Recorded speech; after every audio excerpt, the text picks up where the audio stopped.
पश्चिम बंगाल की ममता सरकार मुश्किल में फंसती दिख रही है। मुर्शिदाबाद हिंसा को लेकर के कलकत्ता हाईकोर्ट ने जिस 3 सदस्यीय कमेटी का गठन किया था, उसने रिपोर्ट सौंप दी है। रिपोर्ट के आते ही बीजेपी ममता सरकार के खिलाफ सिर्फ आरोप नहीं लगा रही, बल्कि सीधे सीधे ममता सरकार को हिंदुओं के खिलाफ हुई हिंसा का जिम्मेदार बता रही है। ममता सरकार मुर्शिदाबाद हिंसा के बाद से ही बैकफुट पर है।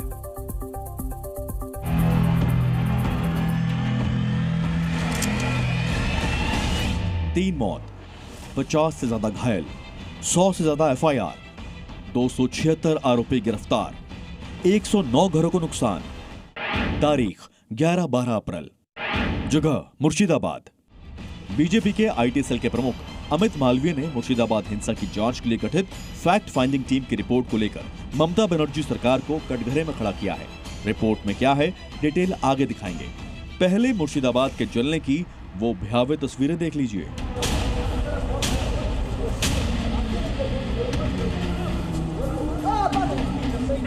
हिंसक भीड़ ने हिंदुओं को ढूंढ ढूंढ कर मौत की घाट उतारा, हिंदुओं को घरों में घुसकर मारा, हिंदुओं के मकानों में आग लगा दी। हिंदू आबादी पलायन के लिए मजबूर हुई और ममता सरकार अड़ी रही कि मुर्शिदाबाद में कुछ नहीं हुआ। आग सियासी है। अब कलकत्ता हाई कोर्ट की मुर्शिदाबाद हिंसा पर गठित 3 सदस्यीय कमेटी ने रिपोर्ट पेश कर दी है। इस रिपोर्ट में चौंकाने वाले खुलासे हुए हैं। बीजेपी सीधे सीधे टीएमसी को जिम्मेदार बता रही है, तो टीएमसी बीजेपी पर डर्टी पॉलिटिक्स का आरोप लगा रही है। उस रिपोर्ट में जो चीजें आई हैं, उसमें पूरा लोकल काउंसिलर महबूब आलम, लोकल एमएलए, टीएमसी की, तृणमूल कांग्रेस की, इनकी इन्वॉल्वमेंट पूरी तरीके से आ रही है। मुर्शिदाबाद लेकर बीजेपी डार्टी पॉलिटिक्स कर रहे हैं। ये जो रिपोर्ट है, ये कंप्लीट है या नहीं है, ये हमारा लीडरशिप एनालाइज करने के बाद हम लोग बताएंगे। मुर्शिदाबाद में हिंदुओं पर जुल्म की स्क्रिप्ट किसने लिखी? मुर्शिदाबाद को हिंसा की आग में किसने झोंका? मुर्शिदाबाद हिंसा पर हाईकोर्ट में दाखिल रिपोर्ट में क्या है? इन सवालों का जवाब कलकत्ता हाईकोर्ट में दाखिल रिपोर्ट में कैद है और बाहर सवाल सुलगने लगे हैं कि ये सत्ताधारी टीएमसी के कार्यकर्ताओं और नेताओं की कारस्तानी है। बीजेपी का आरोप है कि हमलों का नेतृत्व पार्षद महबूब आलम कर रहा था। इस दौरान स्थानीय पुलिस पूरी तरह से निष्क्रिय रही। पीड़ितों ने कई बार पुलिस को कॉल किया, लेकिन कोई मदद नहीं पहुंची।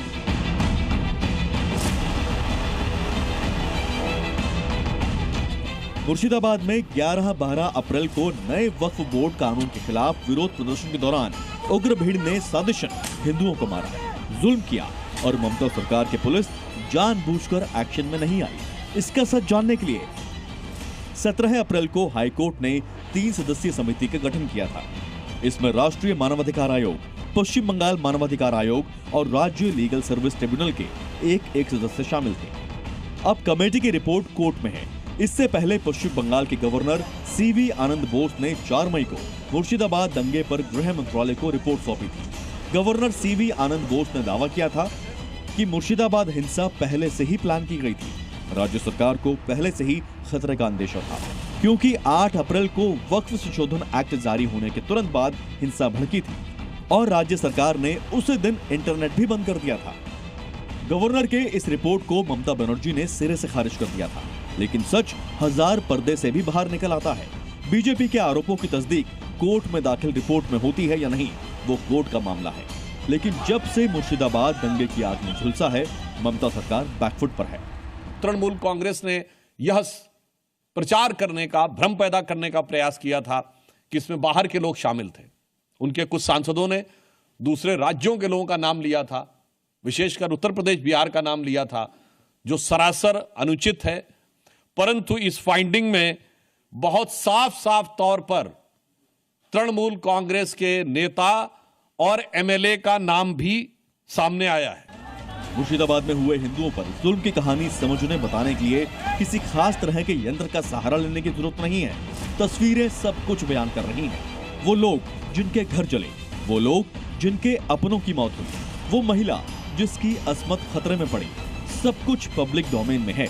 कोर्ट वाली रिपोर्ट में क्या लिखा है अब बस सामने ही आने वाला है। ब्यूरो रिपोर्ट, जी मीडिया।